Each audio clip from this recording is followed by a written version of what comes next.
Good evening students, hope आज आपका accountancy का पेपर बहुत अच्छा गया होगा। अब हमारे को बिजनेस स्टडीज के लिए स्टार्ट करना है। Our target should be to score 100% in business studies.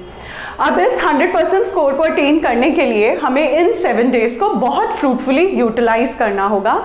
हमें आज से ही अपने बिजनेस स्टडीज की प्रेपरेशन शुरू करनी होगी। तो आज जो ये वीडियो है मेरा, ये आपको 7 डेज का शेड्यूल बता रहा है कि आपको कैसे अपने 7 डेज को यूज करना है to attain our target of mission 100 in business studies. So day 1, that is the half day today, 6th of March, आप यूनिट 1 रिवाइज करिए। यूनिट 1 रिवाइज क्यों करने को बोल रही हूँ मैं? क्योंकि unit 1 is the simplest unit of our book. हमने सारे साल उसको बहुत बार पढ़ा है, बहुत बार इस यूनिट की टेस्टिंग भी हो चुकी है, तो आज बहुत आराम से हम इस यूनिट को पूरा रिवाइज कर सकते हैं। 7th March, that is the first day officially of our holiday, उस दिन आप यूनिट 2 एंड यूनिट 3 का रिवीजन करिएगा। यूनिट 2 एंड यूनिट 3 रिवाइज करते ही हमारी बुक 1 जो कि 50 मार्क्स की बुक है, वो पूरी की पूरी बुक कंप्लीट हो जाती है। 8th March को आप यूनिट 4 रिवाइज करिएगा। यूनिट 4 अकेले एक दिन में इसलिए रिवाइज करना है क्योंकि वो थोड़ा सा स्टूडेंट्स को टफ लगता है।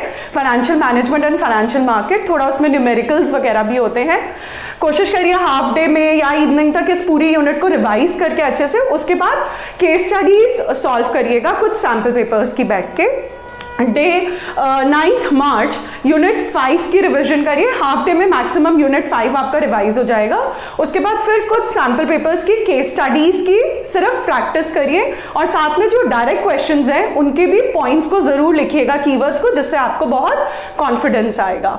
10th March को, क्योंकि अब हमारा पूरी दोनों बुक्स रिवाइज हो चुकी है, 80 मार्क्स का पूरा सिलेबस कंप्लीट हो चुका है, तो मॉर्निंग में हमें 3 आवर्स का full course sample paper attempt करना है।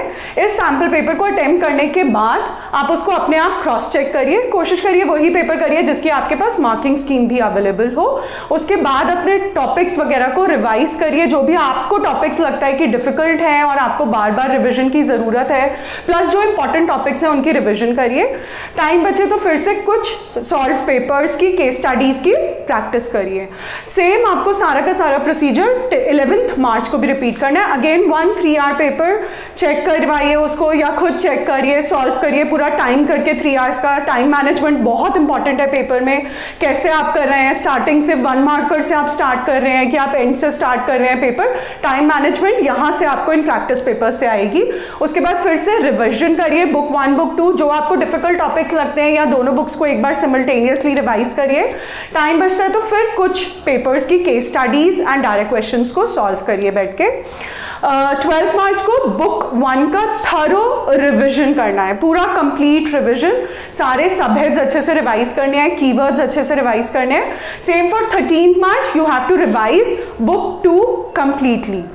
Now for the sample papers that we are practicing during these days, अब हम ये sample papers कौन से पिक कर सकते हैं? CBSE का इशू 2018-19 का पेपर, कंपार्टमेंट पेपर 2018 का, क्वेश्चन पेपर 2018 का, ये कुछ पेपर्स हैं जो हमें मस्ट है, जो हमें रिवाइज करने ही हैं, और इनके सॉल्यूशंस भी हमारे पास नेट पे बहुत इजीली अवेलेबल हैं।